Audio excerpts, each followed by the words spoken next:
Welcome to the Brilliant Fertility Podcast. I'm your host, Dr. Katie Rose, and this podcast exists to help illuminate the path ahead of you. With expert interviews, clinical pearls, and real client success stories, my intention is to bring you hope for what's possible on this journey and to give you tools and resources to navigate the ups and downs on the road before you. If you find this podcast helpful, don't forget to subscribe on your favorite listening platform. And I have a big request. If you have a minute, can you leave us a 5-star review? And let us know, what did you learn? What did you come away with? Did you leave with that spark of hope? This helps more people like you find the podcast. My mission is to support as many humans as possible on their path to become parent. And by you sharing and subscribing, you're part of that mission too. And I'm so grateful for you for being here.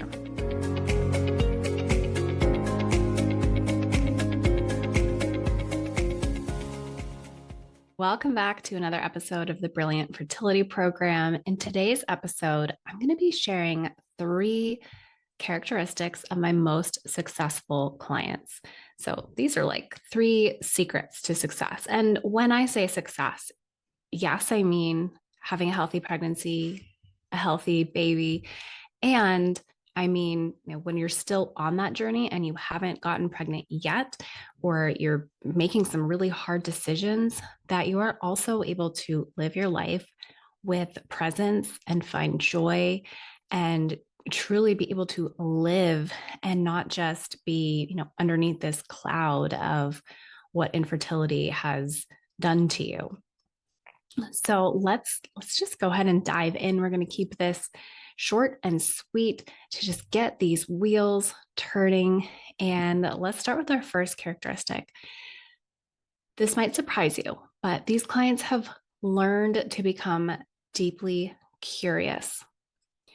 See, curiosity is like the antidote to judgment. It's the antidote to anxiety. So when we are in a state of anxious thinking, judgmental thinking, for example, if you're having those thoughts or questions circulating like, what is wrong with me? What is wrong with my body? Why is nothing working? Those are not questions that are likely to give us good quality answers. Those are questions that tend to just, perpetuate the cycle. If we can shift into a more curious state where we can start asking, I wonder what my body is trying to communicate with me. I wonder who on my team would be the perfect person to help me with this. Or if they're not on my team yet, how do I find that person for my team who can help me? So what happens when we shift into curiosity is we're actually changing the area of the brain that's activated as well.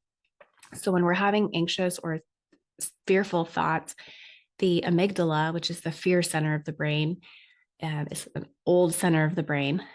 This tends to be more active. And when we can intentionally shift into curiosity, we're actually going to be using a different area of our brain. When we're using a different area of our brain, this is going to change the chemical environment as well. So when the amygdala is more activated, we're also going to have more activation of our stress hormones and our stress neurotransmitters, our active neurotransmitters versus our rest, digest, calm state. And so when we can shift into that curiosity, this is actually one of our first ways to shift out of a state of fight or flight as well. And that's one of the reasons that it's so effective. And you might notice that I said, these clients have learned to become deeply curious. It might not have been something that was initially part of their way of thinking or their way of being, and they don't have to do it perfectly, but they have learned to, and they are learning to. And I know that because you're here, you can learn too. And anytime we can remind ourselves that we are learning, that just opens up more space for possibility as well. Sometimes our brain, when it doesn't want to change, it will fight us on something. And so if you've had that experience where maybe you've told yourself, all right, I'm going to use some affirmations, going off on a little tangent here because I have a little beef with affirmations. But maybe you've come across some affirmations. You're like, okay, if I tell myself every day, 10 times a day, I am fertile. And it's landing in such a way where you're like, ugh, that I actually feel kind of icky, like because I don't believe this yet. It's creating this space in which we don't feel safe to receive that. It's putting the walls up. And when we're in that state, our brain is fighting the change. So when we can shift that affirmation to say, I am learning to believe that I am fertile. I am learning to be deeply curious. This like opens up a little window for the brain to go like, oh, okay, well, I mean, I guess I can learn. That's safer. So try that on for me. The next characteristic, this one might surprise you, is that these clients have learned to be really honest with themselves. And what do I mean by that? It doesn't mean that you're just walking around telling blatant lies or that you're lying to yourself. But sometimes when you've been on this journey for a long time, we put our masks up, we put our walls up. And it's partly for survival. Like we are doing what we feel is best with what we have at any given time. If you've just left a doctor's appointment and you didn't get the results you wanted and you have to go straight to work afterwards, and everyone's like, oh, hey, how are you? And you're like, I'm fine. Because you just, you don't want to get into it, or these aren't the people that you want to be sharing with, but you don't feel fine inside. That's one way in which this kind of starts to eat away at us. And maybe even with yourself, when you're checking in with yourself, there's either not ample opportunity for being with yourself, getting quiet with yourself. Maybe it feels scary. Maybe it's like, oh, I don't want to know what's going on in there. Or maybe it's that you have wanted this for so long, so deeply, that you've started to tell yourself maybe you don't want it as much. Maybe it's too scary to get your hopes up, only to have them be dashed. So let's not put hope out there at all. Let's not say what we want. If that resonates with you, I just want to invite you to take a deep breath right now. Sometimes if this lands heavy, then we know that, oh, okay, maybe there's something to this. And this invitation to be honest with yourself is the first step in actually gathering the resources that you will need to do things differently. Because very likely, if you are here listening to this, whatever you've done so far has not gotten the results you've wanted. And so we're going to have to do things differently if we want something different. And if we're just walking around going like, I'm fine, I'm not stressed, it's like, it is what it is. We're not giving ourselves this opportunity to build upon the resources. So if you are actually feeling angry, if you feel like there's so much grief that you just don't even know how to touch it, if you feel like there's jealousy, resentment, I mean, any of the spectrum of emotions, they're all okay here. But we're not born with a manual for dealing with these emotions, right? So what happens is we tend to push them away because they're uncomfortable, or we don't know how to deal with them, or we don't have the time to deal with them. And the more we suppress, the more we repress, the more we distract and push away, the more our body is still going to find ways to tell us you're actually feeling this. So, for example, in traditional Chinese medicine, every organ system is associated with an emotion. Let's take the liver, for example. So, the liver is associated with anger and frustration. And if we've been just bottling up anger, we might find symptoms like irritability, increased PMS, waking up between the hours of 1 and 3 a.m. Well, interestingly enough, in Western medicine, the liver is also responsible for metabolizing your hormones. So we often see a lot more hormonal symptoms when we have this suppressed, repressed, and bottled up anger. And this can be true for all of the emotions. Like there's no bad emotion, but when we are letting them get stuck, this is where more problems are created in the physical body as well. So when we can get honest and we can actually say, I am feeling angry right now. This gives us an opportunity to heal. And it gives us an opportunity to release. And notice the way I said, I am feeling versus I am angry. This is part of identity.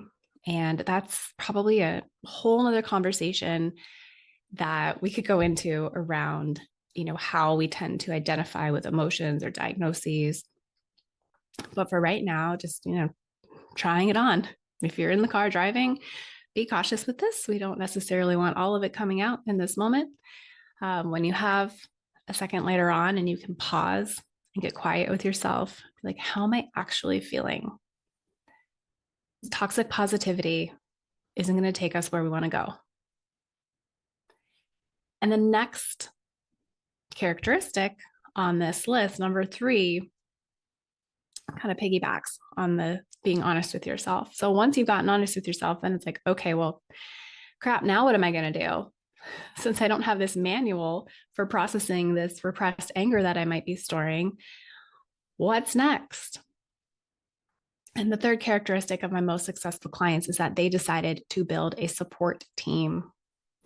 They decided that they were done doing DIY.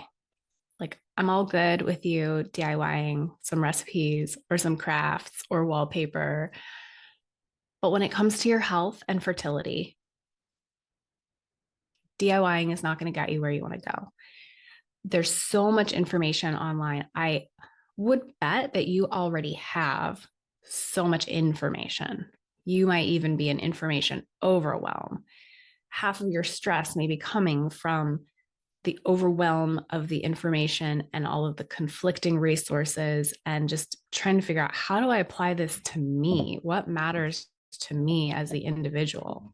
And I don't believe we were meant to do hard things alone. We're meant to be in community. We are meant to have people who are rooting for us. And I want you to be able to find people who will root for you and who will be on your fertility team in such a way that you can get the labs you need, that you can understand your root causes, that you can get the support you need for dealing with the hard things without having to feel so isolated. Infertility can be one of the most isolating experiences, even though 1 in 6 couples in the United States are dealing with this. And worldwide, and this is millions upon millions of people. So I invite you to get curious, get honest, ask the question of, who would I want on my team? And I have another resource for you. If you're listening to this at the end of August 2024, I have a super secret podcast being released this week. It's only accessible by going to the link in the profile here or in the show notes and signing up to access this podcast. It'll be available through the first week of September. And in this 7-part series, I am diving into how important the nervous system is, how important it is to regulate the nervous system, and tune into your intuition to improve your chances of success on the fertility journey. These are 2 backbones of my practice. So while I know it feels so much more tangible to latch on to, okay, what am I eating? What supplements am I taking? But when we are in a state of fight, flight, freeze, when our nervous system is dysregulated, those tools, nutrition, supplements, unfortunately, they're just not going to work quite as well. We're not going to be able to absorb the nutrients that we need from those. And we're going to end up wasting quite a bit of time and money. So my foundations in my practice of 11 years are to begin with creating safety in the body.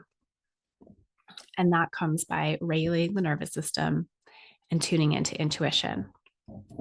So I hope that you got something out of this episode today and that it just piques your curiosity a bit so that the next time you're feeling really hard on yourself or you're having anxious thoughts, you can shift that in a matter of moments and let me know how that feels for you. I'm here. I want to know what you're getting out of this podcast. So shoot me a DM, send me an email, and let us know in the reviews. If you can take a moment right now to spend 45 seconds to leave us a review, let us know what you took away from this episode. Would so appreciate it.